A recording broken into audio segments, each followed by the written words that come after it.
Hello viewers, कैसे हैं आप लोग। आप अपना ही चैनल देख रहे हैं जिसका नाम है टफ क्वेश्चन ई सॉल्यूशंस। और रिमाइंडर्स के टॉपिक में आगे बढ़ते हैं। कुछ और ट्रिक क्वेश्चन हैं जो एकदम से आदमी देखता है और डर जाता है कि उसको खौफ हो जाता है क्वेश्चंस का।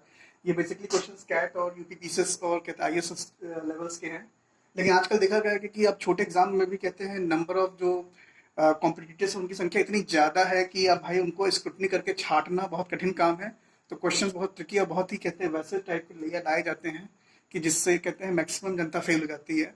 तो लेकिन हमें प्रैक्टिस करते रहना है कि जिससे हम मतलब सफल हो जाएं और किसी न किसी कहते हैं पोस्ट को हम लोग पा लें जो हम लोग एग्जाम दें। तो एक क्वेश्चन एक ऐसा आता है, ये बहुत लोग इसमें कंफ्यूज हो जाते हैं। द रिमाइंडर ऑफ सिक्स की power up to infinity when divided by 10। तो अब इसको भाई देखने से बड़ा खतरनाक लगता है कि ये क्या दे दिया है। जैसे अगर आप पूरी तरह से मैथ्स बैकग्राउंड के नहीं तो इसको आप समझ ही नहीं पाते हैं, आप डर जाते हैं।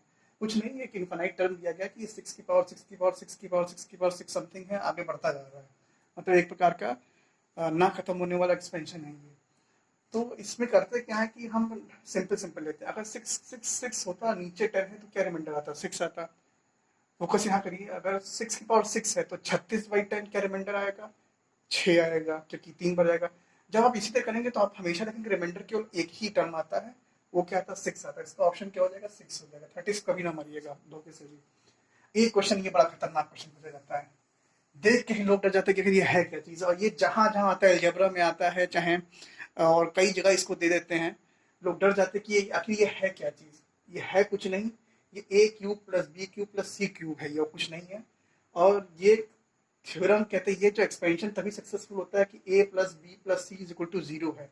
तो आप जोड़ लीजिए, 7 माइनस 4 माइनस 3 और 4 3 7 क्या है? 0 आ गया। तो इसका फॉर्मूला क्या होता है कि अगर a plus b plus c 0 है तो इसकी वैल्यू तो a cube plus b cube plus c cube की वैल्यू क्या आएगी? 3abc आएगी। लेकिन यहाँ पर दो टर्म नेगेटिव है तो नेगेटिव नेगेटिव क्या पॉजिटिव हो जा रहा है। तो फाइनली ये हो जाता है 3abc हो जाता है। अब 3abc, आपको एबीसी मालूम है कि एबीसी ये मतलब उसका रिफ्लेक्शन उठाया गया है, ठीक है, ये उससे। तो 3, ये 7 हो गया, ए की वैल्यू 7, बी की 4, इसकी 3। तो पूछ रहा है कि 21 9 1 2 13 15 17 19। तो आपको पता ही कि ये फैक्ट, ये कोई भी टर्म होगा ये 7 से ये डिविजिबल हो जाएगा, 9 से ये हो जाएगा 3। तो यही आपको सीधा मिल गया। ये कभी होगा ही नहीं 17 19 13 15, ये 15 हो सकता है लेकिन 13 नहीं होगा। 1 2 2 हो सकता है लेकिन 1 नहीं होगा, इसलिए सारे ऑप्शन खाली, यही ऑप्शन सही है।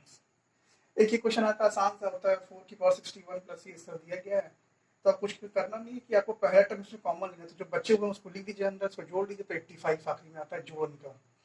अब बाकी 3 से ये कह रहे डिविजिबल होगा नहीं 85 में। आप जोड़ लीजिए, 8 5 13, ये 3 से कटेगा नहीं तो कैंसिल।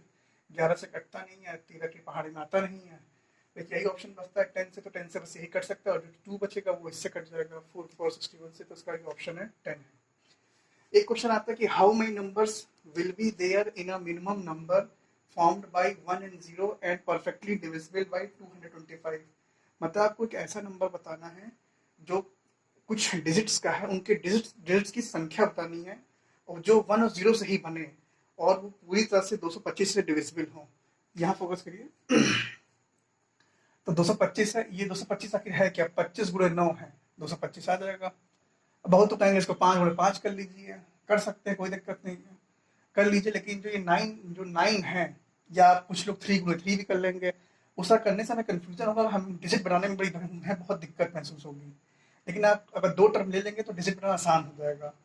अब 9 के लिए क्या रूल होता है कि sum of the digit must be 9। इसका मतलब कि जो सारी संख्याओं का जोड़ हो वो 9 हो।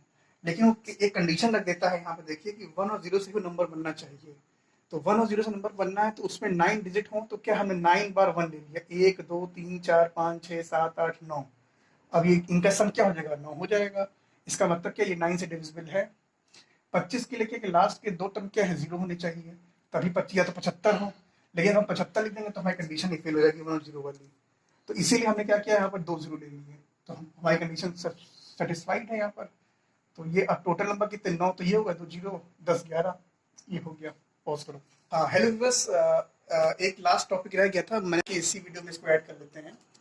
और देखिए क्या है कि एक जनरल होता है कि when a number is repeated 6 times then it is divisible by 3 7 11 13 37। इसको मन से याद कर लीजिए कि कभी कोई क्वेश्चन में 6 बार 6 दे दिया है, ऑप्शन में क्या, ऑप्शन में अगर इनमें से कोई भी दिया गया हो तो आप फट से उस ऑप्शन को उठाइए और टिक मार दीजिए।